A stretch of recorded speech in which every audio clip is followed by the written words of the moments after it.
What is up, guys? Here's your boy Phil Shocker, the 96 Hedgehog here with our Week 3 makeup battle going against Potting and his military. I don't remember his team name, I'm sorry. I think I'm just going to stop remembering team names because it's going to be causing a problem. We're against Potting here, and I don't remember his other part of his team name, but Potting is him. And we are here for this Week 3 game. We are actually having this is the makeup games. This was a game that was supposed to be played last week, but it never got did because the two players that we replaced. And what's funny is me and Potting were the people that replaced the two people that got kicked. And what's funny is that we are matched up for this makeup Week 3 battle. So that's what's funny, kind of funny about it. But excuse me, we actually made transactions to both our teams, and we're both being allowed to use our teams for this game. And I think it's fair. I think it's fair. I think with my old team, I would have really struggled, to be honest with you. And I don't even know if the old team would have been good versus his team, so I don't know. But let's go ahead and break down Potting's team real quick. He has got Raichu, Torkoal, Bisharp, Cofagrigus, Seismitoad, Crustle, Hitmonchan, Clefable, Quillfish, and his Gmax is Gmax Appleton.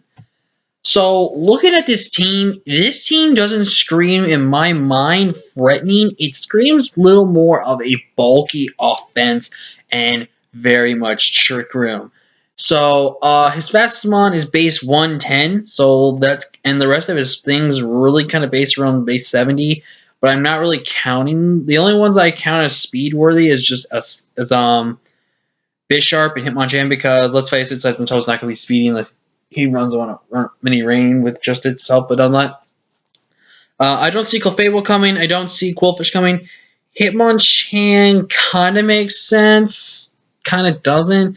Crustle Ultgen also kind of makes sense, but kind of doesn't. Even Appleton, I feel like, is kind of a stretch bring, but I feel like it's still semi-viable.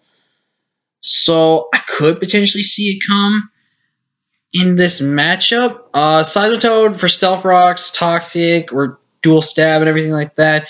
Trick Room Cofagrigus is definitely coming. Potentially Adamant Offensive Life Orb. Bisharp could be a problem. Torkoal, I think, comes for Rapid Spin support and to set up its own Stealth Rocks and stuff like that. And then Raichu comes probably as a Specs variant because I don't have the really best switches to Electric typing.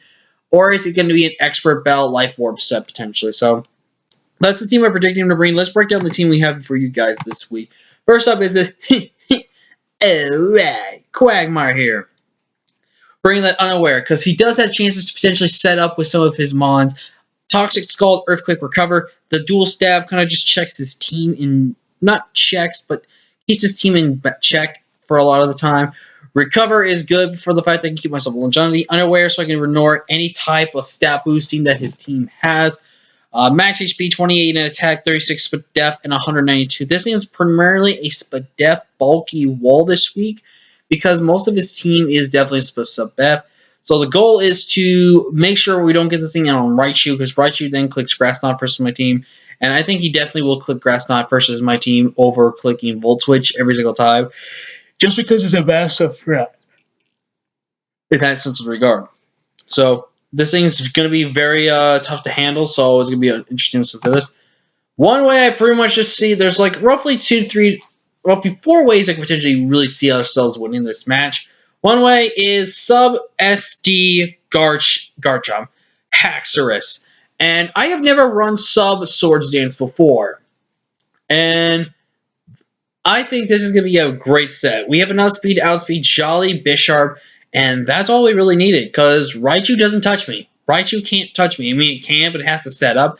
So the goal is to set up a substitute, and then basically just click Swords Dance. The 124 gives me some bulk for me to be able to take hits. Max Attack Adamant, which means I am going to punch things so goddamn hard with +2. And Leftovers, you may think, is a really weird item, but basically, without it, I could still smack things hard with Rex. And Dragon Claw plus Earthquake was literally all I needed for this match. It's literally all I need to win. Main way I love winning this match is going to be Guitar Hero or Toxtricity. And this thing's basically going to click buttons versus his team. We've got Boom Burst, Overdrive, Volt Switch, and Sludge Wave. Volt Switch is just a pivot in and out. Overdrive is really good electric stab. Boom Burst hits every single thing. And we actually are rocking with the Silk Scarf because we actually pretty much two-shot to one-shot every single thing on his team with this. The only thing that comes in on this Pokemon is Cofagrigus and Appleton. And Overdrive is then for that. And for Appleton, we do put Sludge Wave on here because it's just a good way to, if we weaken down Appleton with Overdrive or Boom Burst, Sludge Wave then picks it off and kills it from there because of, thick fat. So I'm not going to be able to this. But Silk Scarf, again, two shots, every single thing on his team. The only thing that can maybe live a hit is a max HP, max special defensive, sassy, or careful, whatever he chooses, Seismitoad. That is the only mon on his team that has a chance to live the Silk Scarf boosted Boom Burst. I definitely think mixed defensive makes a lot of sense, but I think he's going to lead a little more to a physically defensive side than a Spadef side. So basically, once this thing comes in, I can freely click buttons. I think I'll always be clicking Boom Burst just to see what he wants to do. And if he brings in Seismitoad, I'm just going to click Boom Burst again. If he brings in the Bisharp, I'll always click Boom Burst again because it kills. I do take the chance of potentially maybe getting knocked out by a Life Orb Adamant Sucker Punch, but I think, again, one, it will tell me if it is Life Orb, and two, I just get matchup damage on that thing to bring it in. Up next, we have Zen or Lucario with the Life Orb this week with Nasty Plot, Flash Cannon, Vacuum Wave, and Aura Spear. My Dual Stab destroys this team. 112 in HP for some bulk, max special attack, and enough speed to outspeed a max speed. Pretty sure that is enough speed to outspeed max speed Jolly Bisharp. If I'm correct, which I should be. Yeah, I should be. Oh, wait, I was outspeeding Adamant max attack Bisharp with my Toxicity, my bad. But this one outspeeds a Jolly set just for the, if any chance, because he does get access to fighting moves in that sense of regard. But Nasty Plot, once I said Nasty Plot, it's basically further clicks buttons versus his team, and he's got no safe switch, and he's got to pick some sacks. So I really think this is a Pokemon that really can just win us this game if I get that Nasty Plot up, because Vacuum Wave is great priority. Flash Cannon or Spirit are not safe switch-ins at all for his team. Up next, we're reading Witchcraft or G-Max Hatterene. G-Max Hatterene really has a relatively good matchup in this one. We're running the Castle Berry to weaken Ghost-type moves. Now, it's very questioning why this and not the Babiri Berry. And that's mostly because if I can click Trick Room and then click Calm Mind, I then can click Dazzling Gleam. Or if I'm weakened down the Bisharp to a point, I click Trick Room and it comes in on me, I can click Dazzling Gleam and pick it off. And with the Cast Berry, it lets me actually handle facing Cofagrigus, which actually could be a major problem to this Pokemon. Because Trick Room Cofagrigus with Calm Mind and probably Shadow Ball and maybe Energy Ball or something else can be a massive problem to this team. We're running max HP, 96 in defense, 28 special attack with a quiet nature with 132, and I have built a Pacific Hatterene set here. Because I'm going to outsmart him with this.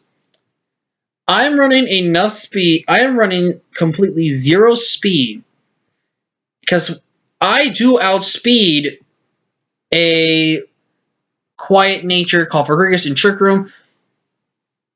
But if he has zero IVs in speed, he outspeeds me. So what I specifically have done is now I have EV'd this thing to under speed creep this thing by 1 point by having just one IV in it.